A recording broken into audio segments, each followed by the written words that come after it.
விண்டோஸில் இருக்கிற மவுஸ் செட்டிங்ஸை பற்றி தான் இன்றைக்கி இந்த வீடியோவில் நம்ம பார்க்க போகிறோம். இந்த வீடியோவை பார்க்குறதுக்கு முன்னாடி நீங்கள் இன்னும் நம்ம சேனலை சப்ஸ்கிரைப் பண்ணாமல் இருந்தீங்கன்னா மறக்காமல் சப்ஸ்கிரைப் பண்ணிக்கோங்க. உங்கள் ஃப்ரெண்ட்ஸுக்கும் இந்த வீடியோவை மறக்காமல் ஷேர் பண்ணுங்கள். யாராவது ஒருத்தருக்கு கண்டிப்பாக இந்த வீடியோ யூஸ்ஃபுல்லாக இருக்கும். ஃபஸ்ட்டு மவுஸ் செட்டிங்ஸ் ஓப்பன் பண்ணுறதுக்கு ஸ்டார்ட்டு கண்ட்ரோல் பேனலுக்குள்ளே போய்க்கலாம். கண்ட்ரோல் பேனலுக்குள்ளே போனதுக்கப்புறம் இங்கே பார்த்தீங்கன்னா மவுஸ் அப்படின்னு சொல்லிட்டு ஒரு ஆப்ஷன் இருக்கும். இந்த ஆப்ஷனை ஓப்பன் பண்ணிக்கோங்க. இந்த ஆப்ஷனை ஓப்பன் பண்ண உடனே இந்த மாதிரி ஒரு பாக்ஸ் ஓப்பன் ஆகும். இந்த பாக்ஸில் தான் மவுஸோட கண்ட்ரோல்ஸ் எல்லாமே இருக்குது. இந்த பாக்ஸில் வந்து பார்த்தீங்க அப்படின்னா buttons, pointer options, wheel, hardware அப்படின்னு ஒரு 5 டேப் கொடுத்துருக்குறாங்க. இந்த 5 டேப்பும் எதுக்கு யூஸ் ஆகுது அப்படிங்கிறத பற்றி இப்போ பார்ப்போம். இதில் ஃபஸ்ட்டு இருக்கிறது பட்டன்ஸ் அப்படிங்கிற டேப். இந்த பட்டன்ஸ் அப்படிங்கிற டேப்பை யூஸ் பண்ணி என்ன பண்ணலாம்னா ரைட் கிளிக்கை லெஃப்ட் கிளிக்கை ரைட் கிளிக்காவோ நம்ம மாற்றிக்கலாம். இது எதுக்காக யூஸ் ஆகுது அப்படின்னு கேட்டிங்கன்னா, நம்ம ஜென்ரலாக ஒரு ஃபைலை ஓப்பன் பண்ணுறதுக்கோ அல்லது க்ளோஸ் பண்ணுறதுக்கோ லெஃப்ட் கிளிக்கை தான் யூஸ் பண்ணுவோம். நார்மலாக எல்லாருமே வந்து லெஃப்ட் கிளிக் யூஸ் பண்ணுவோம். லெஃப்ட் ஹேண்டடில் இருக்கிறவங்க யூஸ் பண்ணும்போது உங்களுக்கு வந்து அந்த பட்டன்ஸ் யூஸ் பண்ணுறதுக்கு கஷ்டமாக இருக்கும். அப்போது அந்த பட்டன்ஸ் நம்ம மாற்ற வேண்டிய தேவை வரும். அந்த மாதிரி சமயத்தில் நம்ம மாற்றிக்கிறதுக்காக யூஸ் பண்ணுற ஆப்ஷன் தான் வந்து இந்த ஆப்ஷன். இப்போது இந்த இடத்துல பாருங்கள், ப்ளூ கலரில் ஒரு பட்டன் இருக்கும். இந்த பட்டன் தான் வந்து ப்ரைமரி பட்டன். அதாவது வந்து நம்மளோட லெஃப்ட் கிளிக், நம்ம எந்த ஃபைலை ஓப்பன் பண்ணுறதா இருந்தாலும் க்ளோஸ் பண்ணுறதா இருந்தாலும் இந்த பட்டனை யூஸ் பண்ணணும் அப்படிங்கிறதுக்காக இங்கே கொடுத்துருக்குறாங்க. இப்போ எனக்கு இந்த பட்டன் ஒர்க் ஆகலை அல்லது வந்து நான் வந்து லெஃப்ட் ஹேண்டடு, எனக்கு இது யூஸ் பண்ணுறதுக்கு கஷ்டமாக இருக்குது அப்படின்னா இந்த பட்டனை நம்ம இங்கே கொண்டாந்து வச்சுக்கலாம். அதை எப்படி கொண்டு வந்து வைக்கிறது அப்படின்னு கேட்டிங்கன்னா, இந்த இடத்துல டிக் பண்ணி விட்டுருங்க. ஸ்விட்ச் பிரைமரி அண்ட் செகண்டரி பட்டன்ஸ் அப்படிங்கிற அந்த ஆப்ஷனில் டிக் பண்ணி விட்டுட்டிங்கன்னா இப்போ இங்கே இருக்கிற பட்டன் பார்த்தீங்கன்னா உங்களுக்கு இந்த பக்கம் வந்துடும். ப்ளூ கலர் பார்த்தீங்கன்னா இங்கே இருக்கும். இனிமேல் நீங்கள் எங்கெல்லாம் லெஃப்ட் கிளிக் யூஸ் பண்ணீங்களோ அங்கெல்லாம் ரைட் கிளிக்கை தான் யூஸ் பண்ணணும். ஒருவேளை நீங்கள் லெஃப்ட் கிளிக் யூஸ் பண்ண இடத்துல நீங்கள் லெஃப்ட் கிளிக்கை யூஸ் பண்ணுறீங்கன்னா இங்கே பாருங்கள், இந்த மாதிரி தான் ஓப்பன் ஆகும். நம்ம ரைட் கிளிக் பண்ணும்போது என்ன ஆப்ஷன் வருமோ அதுதான் உங்களுக்கு ஓப்பன் ஆகும். ஏன்னா இப்போ நான் பட்டனை மாற்றிட்டேன். அப்போ எனக்கு ஓப்பன் பண்ணால் என்ன பண்ணணும் அப்படின்னு கேட்டிங்கன்னா இந்த மாதிரி வந்து யூஸ் பண்ணிக்கலாம். ஸோ இதுதான் வந்து ப்ரைமரி அண்ட் செகண்டரி பட்டன் மாற்றிக்கிறதுக்காக. இப்போ பட்டன்ஸ் எதாவது ஒர்க் ஆகலை அப்படின்னாலோ அல்லது வந்து லெஃப்ட் ஹேண்டட் யூஸ் பண்ணுறவங்க மவுஸை யூஸ் பண்ணணும் அப்படின்னாலோ இந்த மாதிரி அவங்க யூஸ் பண்ணிக்கலாம். இந்த டிக்கை எடுத்து விட்டணும் அப்படின்னா நமக்கு நார்மலாக மவுஸை யூஸ் பண்ணுற மாதிரி நமக்கு வந்துடும். ஸோ இது ஒரு ஆப்ஷன். அடுத்தது வந்து பார்த்திங்கன்னா டபுள் கிளிக் ஸ்பீட் அப்படின்னு சொல்லிட்டு ஒரு ஆப்ஷன் இருக்குது. இந்த ஆப்ஷன் எதுக்காக அப்படின்னா, இப்போ நான் ஒரு ஃபைலை ஓப்பன் பண்ணுறேன் அப்படின்னா நான் வந்து டபுள் கிளிக் பண்ணி அந்த ஃபைலை ஓப்பன் பண்ணுவேன். அப்படி ஓப்பன் பண்ணும்போது எவ்வளோ ஸ்பீடாக டபுள் கிளிக் பண்ணணும் அப்படிங்கிறது தான் வந்து உங்களுக்கு இந்த ஆப்ஷன். நம்ம ஜென்ரலாக கொடுக்கும்போது வந்து பார்த்திங்கன்னா நார்மல் ஸ்பீடில் டபுள் கிளிக் பண்ணுவோம். இப்படி 2 கிளிக் 1 2 இப்படி கொடுக்கும்போது நமக்கு அந்த இது ஓப்பன் ஆகிடுது.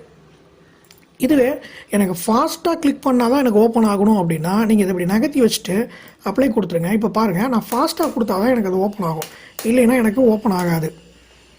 ரொம்ப ஃபாஸ்ட்டாக கொடுத்தா தான் நமக்கு ஓப்பன் ஆகும். இல்லை எனக்கு அப்படி வேணால் எனக்கு ஸ்லோவாக கொடுத்தாலே எனக்கு வந்து ஓப்பன் ஆகிடணும் அப்படின்னா இதை ஸ்லோவில் வச்சுட்டு நீங்கள் நார்மலாக 1 கிளிக் 2 கிளிக் இப்படி கொடுத்தீங்கனாலே வந்து பார்த்திங்கன்னா ஓப்பன் ஆகிடும். இல்லை எனக்கு அப்படிலாம் வேணாம், நார்மல் ஸ்பீட்லேயே வரட்டும் அப்படின்னா நார்மலில் வச்சுட்டு நீங்கள் கொடுத்தீங்கன்னா எப்பவும் போல் கிளிக் பண்ணும்போது வந்துடும். ஸோ அந்த டபுள் கிளிக் ஸ்பீடை எவ்வளோ வேகமாக வரணும் எவ்வளோ கம்மியாக வரணும் அப்படின்னு செட் பண்ணிக்கிறதுக்காக தான் இந்த ஆப்ஷன். அதுக்கடுத்தது இருக்கிறது பார்த்திங்கன்னா கிளிக் லாக் அப்படின்னு சொல்லிட்டு ஒரு ஆப்ஷன் இருக்குது. இந்த ஆப்ஷன் எதுக்காக யூஸ் பண்ணுறோம் அப்படின்னா, இப்போ நான் ஒரு ஃபைலை அல்லது ஃபோல்டரை எனக்கு இங்கேருந்து நான் இங்கே நகர்த்தணும் அப்படிங்கும்போது நான் என்ன பண்ணுவேன் அப்படின்னா இந்த ஃபைலோ அந்த ஃபோல்டர் மேலேயோ கிளிக் பண்ணுவேன். கிளிக் பண்ணிவிட்டு அப்படியே ட்ராக் பண்ணி இழுத்துட்டு போவேன். ஸோ நான் எங்கே வந்து மவுஸ்லேருந்து கை எடுக்கிறேனோ எனக்கு அந்த இடத்துல அந்த ஃபைல் போயிடும். ஸோ ஜென்ரலாக நம்ம வந்து ஒரு ஃபைலை நகர்த்துறதுக்கு இந்த ஆப்ஷனை தான் யூஸ் பண்ணுவோம். எனக்கு வந்து இப்படி ட்ராக் பண்ணி இழுத்துட்டு போக முடியாது, நான் வந்து நார்மலாக யூஸ் பண்ணிக்கிறேன் அப்படின்னா இந்த டர்ன் ஆன் கிளிக் லாக் அப்படிங்கிறத கிளிக் பண்ணிக்கோங்க. இதை டிக் பண்ணி விட்டுட்டு அப்ளை கொடுத்துட்டிங்கன்னா இப்போது ஜஸ்ட் இப்படி கிளிக் பண்ணி ட்ராக் பண்ணிட்டு கொண்டு போனீங்கன்னா அது நீங்கள் எங்கே கொண்டு போய் வைக்கிறீங்களோ அங்கே கொண்டு போய் வச்சுக்கலாம். நம்ம மவுஸில் வந்து ஹோல்ட் பண்ணியிருக்க தேவையில்லை, கர்சரை வந்து ஹோல்ட் பண்ண தேவையில்லை. உங்களுக்கு எங்கே வேணுமோ அங்கே கொண்டு போய் வச்சு ஜஸ்ட் மறுபடியும் ஒரு தடவை கிளிக் பண்ணிங்கன்னா போதும்.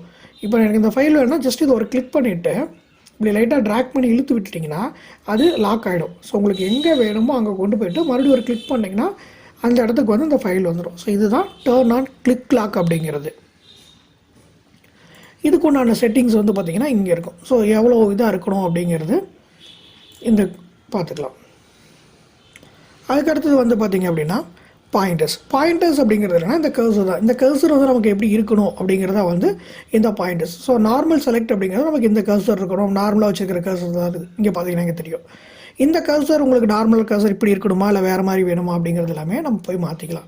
இல்லை எனக்கு வேறு கர்சர் வேணும் அப்படின்னா இந்த இடத்துல ப்ரௌஸில் போய்ட்டு நம்ம மாற்றிக்கலாம். உங்களுக்கு கர்சர் எப்படி இருக்கணும் அப்படிங்கிறது எல்லாமே நீங்கள் கொடுத்துக்கலாம். இப்படி கொடுத்துட்டிங்கன்னா இப்போ நார்மல் கர்சர் வந்து பார்த்திங்கன்னா உங்களுக்கு இப்படி மாறிடும். ஸோ இனிமேல் கர்சர் வந்து எப்போவுமே உங்களுக்கு இந்த மாதிரி தான் இருக்கும். இல்லை எனக்கு பழையபடியே வரட்டும் அப்படின்னு கேட்டிங்கன்னா யூஸ் டிஃபால்ட்டு கொடுத்துட்டிங்கன்னா பழையபடி வந்து பார்த்திங்கன்னா கர்சர் வந்துடும். ஸோ இது நிறைய டைப் ஆஃப் கர்சர் இருக்குது. உங்களுக்கு ஒவ்வொரு கர்சரும் எப்படி வேணுங்கிறத நம்ம இதில் போய் மாற்றிக்கலாம். ஸோ நார்மல் கர்சரு, இது வந்து பார்த்திங்கன்னா ஹெல்ப்பு. நம்ம எதாவது ஹெல்ப் எடுக்கும்போது நமக்கு கர்சர் வந்து இந்த மாதிரி காட்டும். அதுக்கடுத்து வந்து பார்த்திங்க அப்படின்னா ஒர்க்கிங் இன் பேக்ரவுண்டு. ஸோ பேக்ரவுண்டில் தான் ரன் ஆகிட்டு இருக்கிற மாதிரி இருந்ததுன்னா நமக்கு கர்சர் இந்த மாதிரி காட்டும். ஸோ இந்த மாதிரி சமயத்தில் எல்லாமே வந்து நமக்கு கர்சர் இந்த மாதிரி வேணுமா இல்லை வேறு ஏதாவது மாதிரி வேணும் அப்படிங்கிறத இதில் போய் செலக்ட் பண்ணிக்கலாம். உங்களுக்கு எப்படி வேணுமோ அது மாதிரி எடுத்துக்கலாம் நீங்கள். அதுக்கடுத்து வந்து பார்த்திங்கன்னா உங்களுக்கு அது வேண்டாம் அப்படின்னா யூஸ் டிஃபால்ட் கொடுத்துட்டு பழைய இதுக்கே கொண்டு வந்துடலாம். அடுத்து இங்கே பார்த்தீங்கன்னா எனேபிள் பாயிண்டர் ஷேடோன்னு ஒன்று இருக்கும். இந்த எனேபிள் பாயிண்டர் ஷேடோ அப்படிங்கிறது என்ன அப்படின்னு கேட்டிங்கன்னா இந்த கர்சருக்கு கீழே வந்து பார்த்திங்கன்னா ஒரு நிழல் விழுந்த மாதிரி லைட்டாக நமக்கு தெரியும். ஸோ அந்த நிழல் வேணும் அப்படின்னா இதை டிக் பண்ணிக்கலாம், வேண்டாம் அப்படின்னா இதை எடுத்து விட்டுடலாம். இப்போ பார்த்தீங்கன்னா நமக்கு அந்த டிக்கு வந்து விழுந்தது நமக்கு தெரியாது. இங்கே பார்த்தீங்கன்னா தெரியும் அந்த ஷேடோ வந்து இப்போ இருக்காது. இப்போ இதை கிளிக் பண்ணிங்கன்னா வந்து ஷேடோ வந்து உங்களுக்கு வரும். ஸோ இந்த மாதிரி உங்களுக்கு ஷேடோஸ் வேணும் அப்படின்னா இதை யூஸ் பண்ணிக்கலாம், வேணாம் அப்படின்னா எடுத்து விட்டுடலாம். அதுக்கு அடுத்தது allow themes to change mouse pointers அப்படின்னு ஒரு ஆப்ஷன் இருக்குது. இந்த ஆப்ஷன் எதுக்காக அப்படின்னா நம்ம தீம்ஸை வந்து நெட்டில் இருந்து டவுன்லோட் பண்ணி நம்ம யூஸ் பண்ணிக்கலாம். தீம்ஸ் அப்படிங்கிறது இந்த பேக்ரவுண்டோட டிசைன். இந்த பேக்ரவுண்டோட டிசைனுக்கு தகுந்த மாதிரி இந்த கர்சர்ஸ் எல்லாமே உங்களுக்கு மாறும். அவங்களே சில கர்சர்ஸ் வந்து டிஃபைன் பண்ணி வச்சுருப்பாங்க. ஸோ அந்த மாதிரி தீம்ஸை டவுன்லோட் பண்ணும்போது கர்சர்ஸை மாற்றலாமா மாற்றக்கூடாதா அப்படிங்கிற ஆப்ஷன் தான் இது. இதை நீங்கள் டிக் பண்ணிட்டீங்க அப்படின்னா தீம் மாற அந்த தீமுக்கு தகுந்த மாதிரி கர்சரும் மாறும். ஒருவேளை நீங்கள் வந்து தீம்ஸ் வந்து கலர்ஃபுல்லாக வச்சுருக்கிறீங்கன்னா கர்சரும் உங்களுக்கு கலர்ஃபுல்லாக மாறும். ஸோ அந்த தீம்ஸில் எப்படி செட் பண்ணியிருக்கிறாங்களோ அதுக்கு தகுந்த மாதிரி நமக்கு இங்கே மாறும். இல்லை எனக்கு அப்படி மாறக்கூடாது, எனக்கு வந்து டிஃபால்ட்டாக விண்டோஸில் என்ன இருக்கோ அந்த கர்சர் தான் வரணும் அப்படின்னா நீங்கள் இந்த டிக்கை எடுத்து விட்டுருங்க. இல்லை கர்சர் மாற்றிக்கலாம் அப்படின்னா டிக் பண்ணிக்கோங்க. ஸோ உங்களுக்கு என்ன ஆப்ஷன் வேணுமோ அந்த ஆப்ஷன் நீங்கள் போய் இதில் மாற்றிக்கலாம். ஸோ இதுதான் வந்து இந்த பாயிண்டர்ஸ் அப்படிங்கிற ஆப்ஷன். பாயிண்டர்ஸ் அப்படிங்கிறது ஒன்றும் இல்லை, கர்சரை எப்படியெல்லாம் மாற்றலாம், கர்சரோட டிசைன்ஸ் என்ன மாதிரி வச்சுக்கலாம் அப்படிங்கிறது தான் வந்து இந்த பாயிண்டர்ஸ். அதுக்கடுத்தது வந்து பார்த்திங்கன்னா பாயிண்டர்ஸ் ஆப்ஷன்ஸ்னு ஒன்று இருக்குது. இந்த பாயிண்டர் ஆப்ஷன் அப்படின்னா என்னென்னு கேட்டிங்கன்னா இந்த பாயிண்டருக்கு உண்டான ஆப்ஷன். இப்போ நம்ம கர்சர் எப்படி வரணும்னு நம்ம செலக்ட் பண்ணிட்டோம். அதுக்கப்புறம் அந்த கர்சர் வந்து ஒர்க் ஆகும்போது எப்படி ஒர்க் ஆகணும் அப்படிங்கிறது தான் வந்து இந்த பாயிண்டர் ஆப்ஷன்ஸ். இதில் பாருங்கள் செலக்ட் எ பாயிண்டர் ஸ்பீடுன்னு ஒன்று இருக்குது. இது நார்மலாக இருக்கும்போது இப்படி நான் நகர்த்தினேன் அப்படின்னா அந்த ஸ்பீடு வந்து நமக்கு இப்படி போகும். இதுவே வந்து நான் ஃபாஸ்ட் கொடுக்குறேன் அப்படின்னு வச்சுக்கோங்களேன். இப்போது இங்கே பாருங்கள் அப்ளை கொடுத்துட்டு நான் ஜஸ்ட் லைட்டாக மூவ் பண்ணாலே எனக்கு கர்சர் பாருங்கள் எவ்வளோ தூரம் போயிருக்கும். இதே நான் ஸ்லோ கொடுக்குறேன், இங்கே பார்த்தீங்கன்னா தெரியும் உங்களுக்கு நம்ம கர்சர் எவ்வளோ வேகமாக ஆட்டினாலும் பாருங்கள் எவ்வளோ ஸ்லோவாக போகுதுன்ட்டு. நீங்கள் ஒரு இடத்துல கொண்டு வந்து வைக்கிற மாதிரி இருந்ததுன்னா ரொம்ப ஸ்லோவாக அது போகும். நீங்கள் இந்த இதை ஃபாஸ்ட் கொடுக்க உங்களுக்கு இப்போ பார்த்தீங்கன்னா தெரியும் உங்களுக்கு எவ்வளோ ஃபாஸ்ட்டாக போகுதுங்கிறது தெரியும். இப்போ இதை நம்ம என்ன பண்ணலாம்னா மீடியம் ஸ்பீடில் வச்சுக்கலாம். ஸோ மீடியம் ஸ்பீடில் வச்சுட்டிங்கன்னா உங்களுக்கு நார்மலாக இருக்கும் உங்களுக்கு.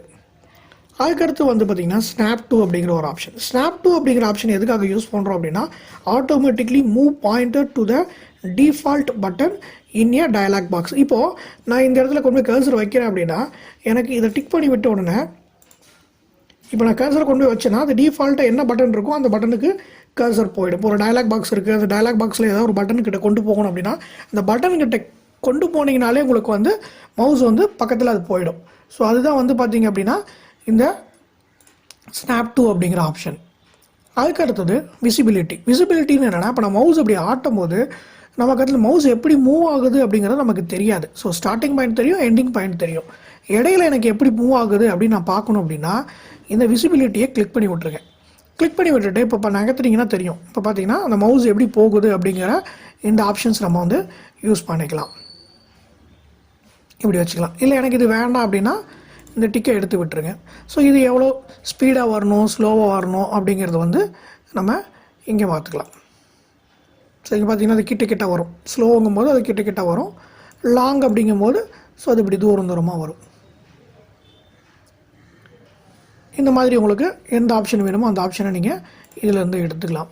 அதுக்கு அடுத்தது ஹைட் பாயிண்டர் வைல் டைப்பிங். இதுக்கு என்ன அர்த்தம் அப்படின்னு கேட்டிங்கன்னா, இப்போ நம்ம ஏதாவது டைப் பண்ணும்போது அந்த கர்சர் வந்து நமக்கு மறைஞ்சிருக்கும். இப்போ ஜென்ரலாக இப்போ நான் ரன்னில் போயிட்டு இப்போ நான் கர்சரை வச்சுட்டு இப்போ நான் ஏதாவது ஒன்று டைப் பண்ணுறேன் அப்படின்னா எனக்கு அந்த கர்சர் வந்து மறைஞ்சிரும். அப்போ அந்த மறையணுமா மறையக்கூடாதா அப்படிங்கிறதான் வந்து பார்த்திங்கன்னா இந்த ஆப்ஷன். அதுக்கடுத்து வந்து பார்த்திங்கன்னா show location of pointer when I press the control key. இப்போ சில சமயம் என்ன ஆகும் அப்படின்னு கேட்டிங்கன்னா, இப்போ நான் கர்சர் கொண்டு போய் இந்த இடத்துல வச்சுருக்கேன். இப்போ எனக்கு கர்சர் எந்த இடத்துல இருக்குதுன்னு நமக்கு தெரியாது. சில சமயம் நம்ம மவுஸ் வந்து ஹேங் ஆகிடும். அப்போது கர்சர் எந்த இடத்துல இருக்குங்கிறத நம்மளால் கண்டுபிடிக்க முடியாது. அந்த மாதிரி சமயத்தில் யூஸ் ஆகிறதா வந்து இந்த ஷோ லொக்கேஷன் ஆஃப் பாயிண்டர் அப்படிங்கிற ஆப்ஷன்.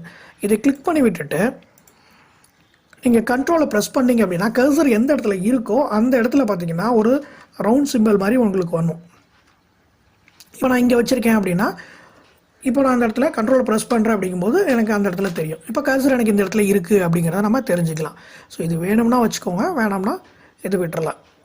அதுக்கடுத்து வந்து பார்த்திங்கன்னா வீல் அப்படிங்கிறது வந்து பார்த்திங்கன்னா நம்ம ஸ்க்ரால் பண்ணுவோம். ஸோ மவுஸில் வந்து பார்த்திங்கன்னா சென்டரில் வந்து ஒரு ஸ்க்ரால் பார் இருக்கும்.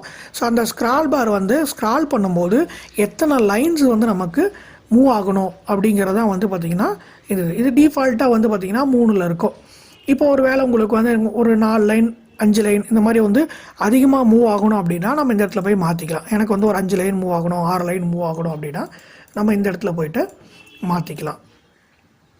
அதுக்கு அடுத்தது ஹார்ட்வேர் அப்படிங்கிறது வந்து பார்த்திங்கன்னா இந்த மவுஸோட ஹார்ட்வேர். இது என்ன டைப் அப்படிங்கிறது எல்லாமே நமக்கு இங்கே கொடுத்துருப்பாங்க. ஸோ இவ்வளவு தான் மவுஸோட ப்ராப்பர்ட்டிஸ். ஸோ இந்த மவுஸோட பற்றி ஏதாவது தெரிஞ்சுக்கணும் அப்படின்னாலோ அல்லது இப்போ சொன்னதில் ஏதாவது டவுட் இருந்தாலும் கீழே இருக்கிற கமெண்ட் பாக்ஸில் கமெண்ட் பண்ணுங்கள். வேறு ஏதாவது டாபிக்ஸை பற்றி தெரிஞ்சுக்கணும் அப்படின்னாலும் கீழே கமெண்ட் பாக்ஸில் கமெண்ட் பண்ணுங்கள்.